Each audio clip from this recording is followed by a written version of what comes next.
Well, very good afternoon to all of you, ladies and gentlemen. And I want to thank you for the privilege in being able to address you.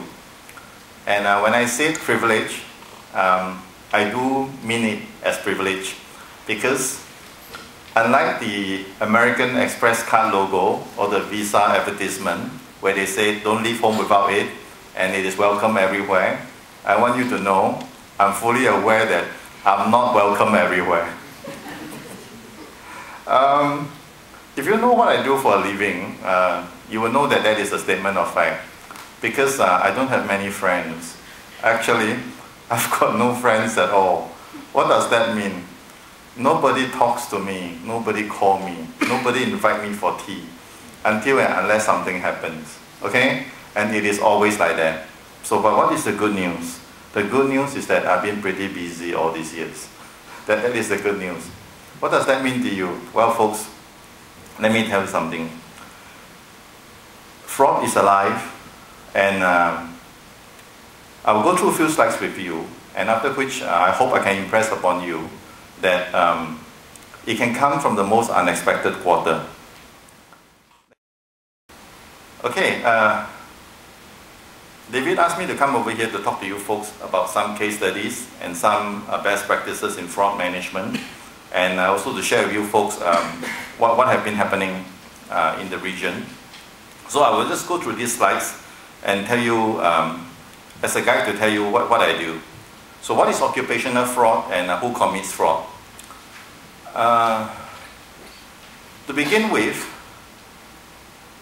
it is a different discipline altogether. Fraud examination is a different discipline altogether. If you were to ask me to put it in one sentence, what does it actually do? What is the net effect? Then it is like this. We put people in jail. That's all. It's as simple as that. What does that mean? If you have done something wrong, if you have committed a fraud, I'm not the kind of person you like me to be near you. Okay? So what is occupational fraud?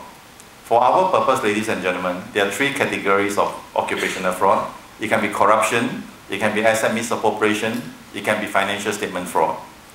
I will leave it to David to talk about financial statement fraud. I can tell you a little bit about corruption and a little bit about asset misappropriation.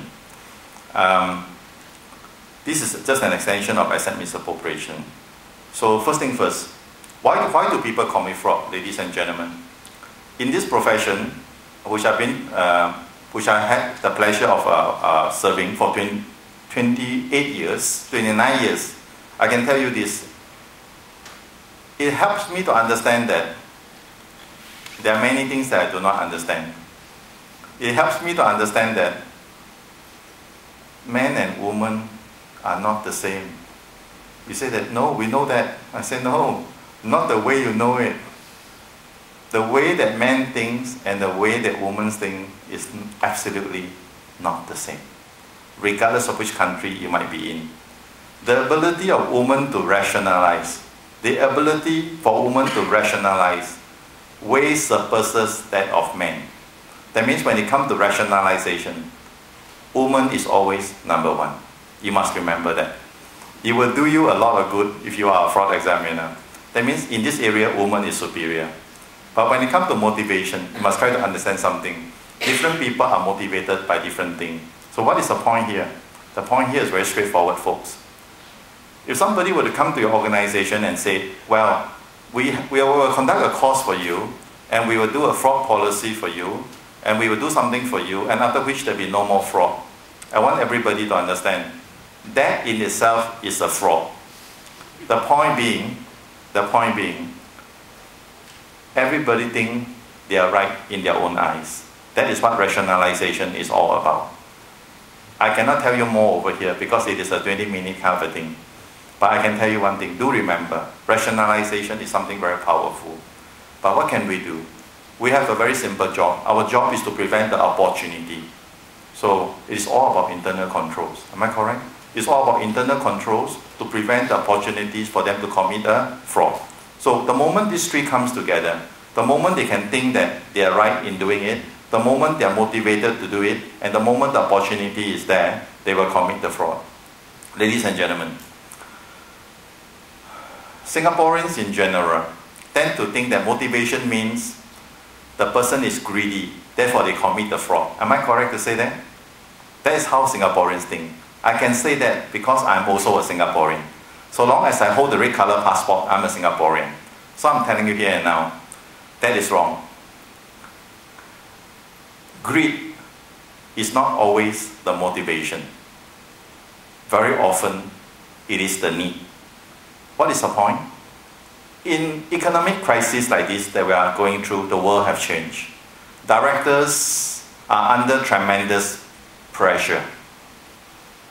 Just like every one of us in this room, we have our KPIs. So directors have their KPIs. They must report better performance. Am I correct? They must report better, the company must report better ROI and EPS. So they are under a lot of pressure. So to them, that is also a need. So in times like this, the chances of financial statement fraud will in fact be much higher. Okay. So who commits fraud? Who commits fraud, ladies and gentlemen? A quick one. Who commits fraud? It is any kind of people.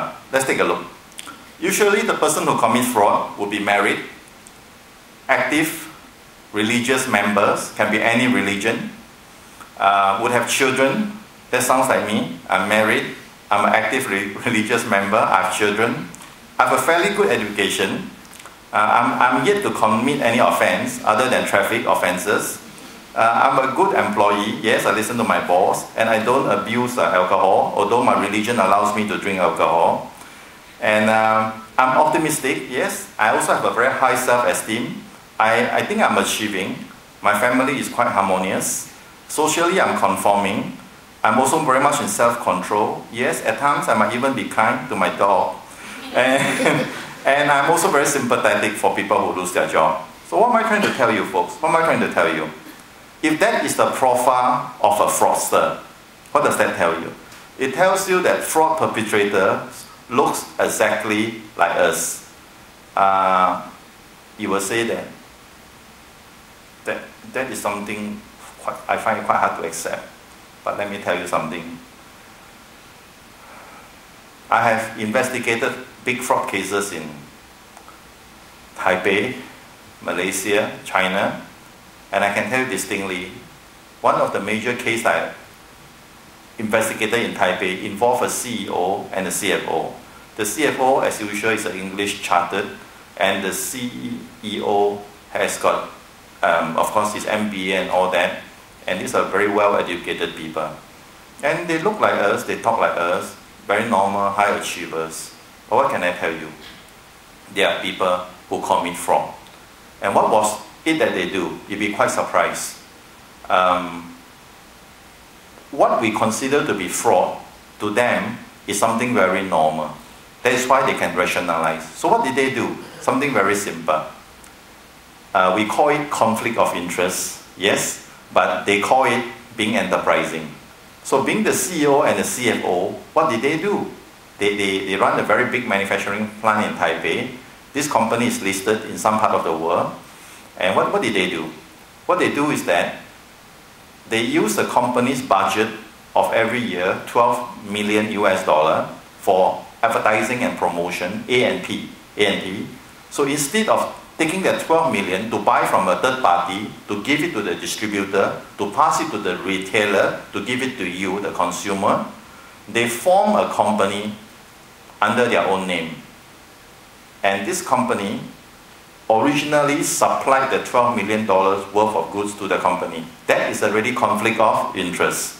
But as time goes by, they found out that without supplying the goods, they still can get payment, because they are also the ones signing the check to pay the company.